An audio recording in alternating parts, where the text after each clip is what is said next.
Miss Tipplethwaite. Ah, Ziggy. Mrs. Tipplethwaite. Will you...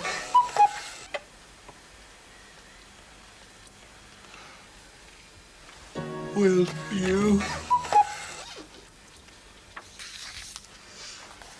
Will you... Oh, Mrs. Tipplethwaite. Well, I don't think you got the message, did you? Well, I mean, it was a little bit of a surprise to us. I mean, that is... we never Oh, thought... Mrs. Ellis, for goodness sake, get on with it. Of course, Mrs. Tipplethwaite. No, it's Mr. Tipplethwaite. He's here. What? Mr. Tipplethwaite. He's in reception now. Oh! Mr. Tipplethwaite. Mrs. Tipplethwaite. She married. Jeffrey, how lovely to see you. What is it? I realised that you were still married. Yeah, we thought you were dead. What? No, what I think Keith was trying to say. What do you mean, married? What? Film date, Mrs. Yeah, but that doesn't mean she's married now. Yes, now. What? You see, we thought that with you both having the same name, that you were married. What a terrible thought. Indeed so. I was married to Jeffrey's brother, Morris. Like chalk and cheese we were. Morris was 6'2" rugby player. Tall, charming, handsome. Whereas you're quite Keith. sort of... so, are you an archaeologist too, Mr. Tipplethwaite? Good heavens, no. I work in the Public Records Office. Oh, so it's nice to get away to the coast, away from that dull, dusty office. I'm not very keen on sea air, actually. Me fight, mister. Fighting won't solve anything. Chop in pieces, fit for pigs. No! Chop head. I wouldn't do that if I were you. Cutthroat. I know you're very upset. Boil in oil. Look, see, that won't do any good. Now, trust me, just keep away from him until you've calmed down. It's good also. And then boil in oil. No! Okay. Me keep away. Promise? Promise. Good. Look, it's off. Ah, Siggy, could you pop out and give Mr. Tipplethwaite a hand, please? Jeffrey, just wait here a moment. I must introduce you to a very dear friend of mine. His name is Ziggy. He's a Viking. Oh, Siggy, there you are. Siggy, this is Mr. Me no. Mr. Little played. Tipplethwaite? Yes, he's staying here tonight, but who knows, if he likes it here, he might stay longer. Mrs. Tipplethwaite! Mrs. Tipplethwaite!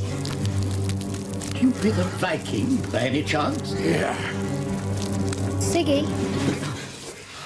Weren't you meant to take Mr. Tipplethwaite's case upstairs? Yeah, me too. Tim!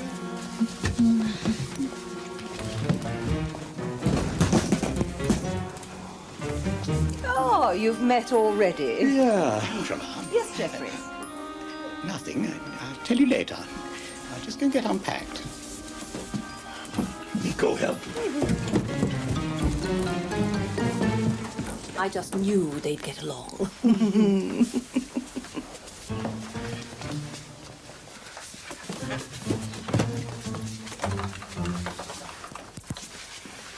You have nice head. Pardon? Yeah. Look good and stick. When chopped off. You want help unpack? No, please don't trouble yourself. Oh, no trouble.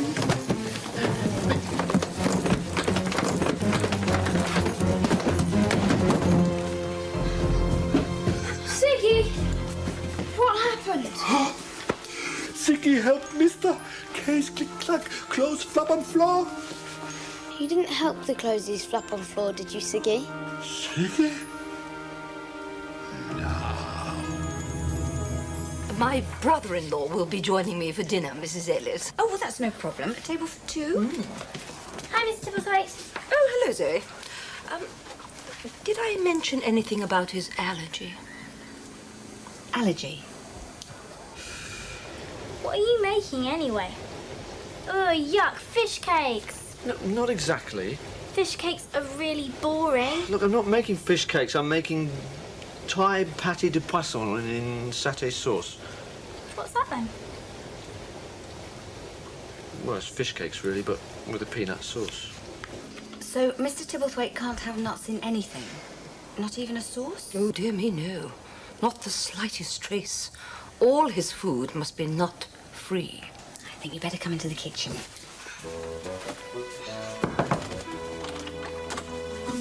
Closey for you.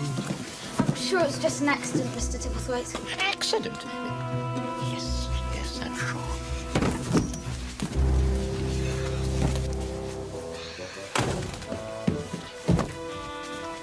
Oh, dear! Oh, must have missed one. Oh, it's okay. Ziggy do. No trouble. Look, he's oath. Okay. Yes, one nut and he blows up like a balloon. Quite alarming, really. Yes, I realise how serious it is. We both do. Nut oil, ground nuts, even nut flavouring. Oh, well, you can rest assured there won't be any sort of nuts in his food. I should have mentioned it before. I hope it won't cause too much trouble. Oh, no trouble at all. No, it's not a problem.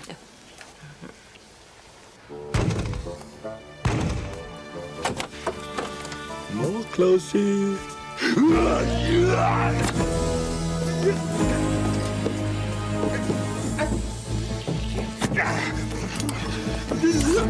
Ziggy,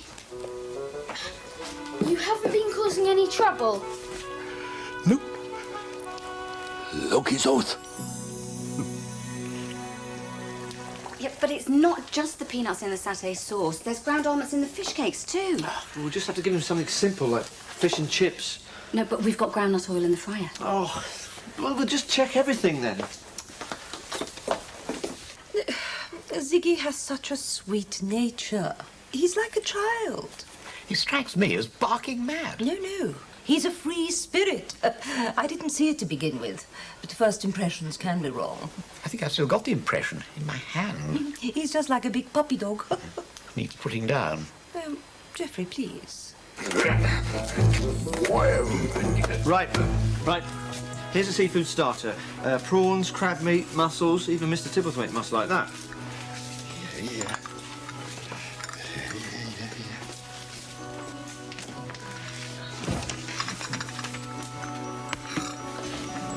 Enjoy.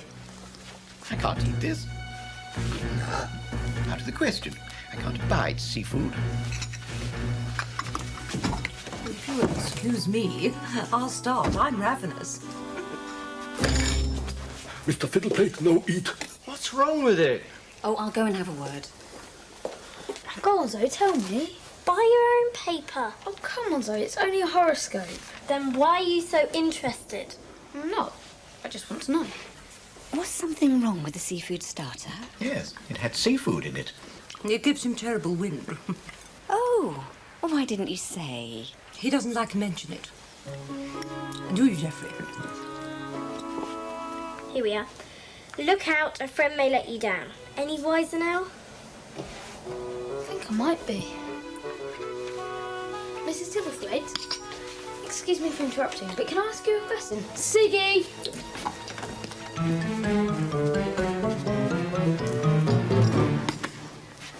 I can't eat that. It's good. Is everything all right? It's chicken and tomato sauce. Yes. I only eat free range. Ah, Mr. Tipplethwaite, can I assure you that all our chickens are free range? I'm talking about the tomatoes. Well, that was delicious. If you'll excuse me, Geoffrey. Now, chop off head, body and oil. Ziggy!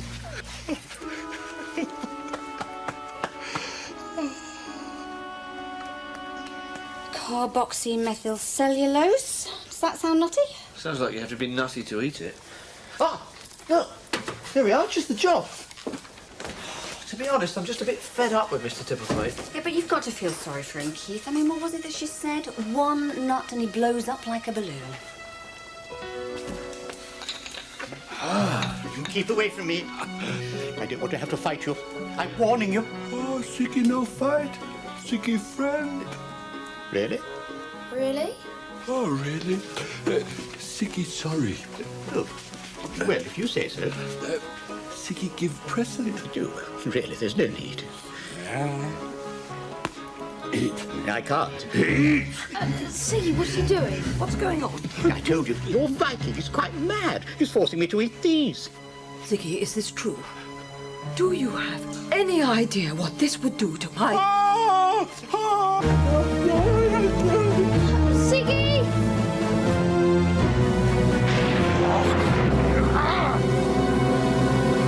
Well, I, for one, am pleased to see the back of him. Geoffrey, he's a better man than you will ever be.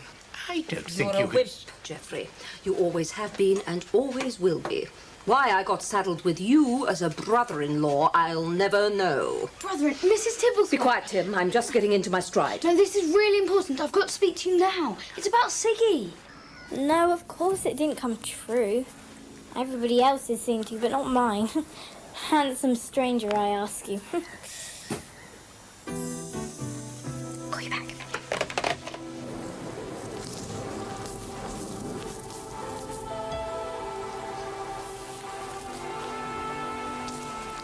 You silly man.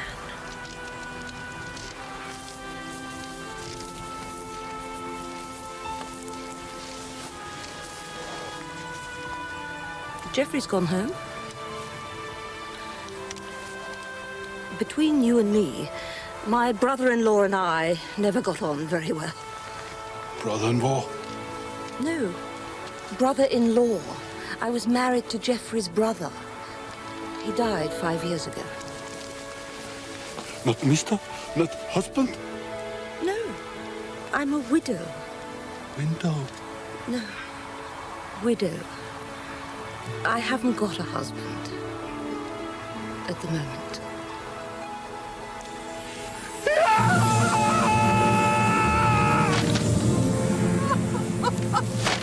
You silly sausage. You really are a walking disaster zone, aren't you? Yeah. Somebody really ought to take care of you, and I think it might as well be me. Huh? Will you be my husband, Ziggy? You know, understand? Will you marry me? Oh, Mr. Tipple.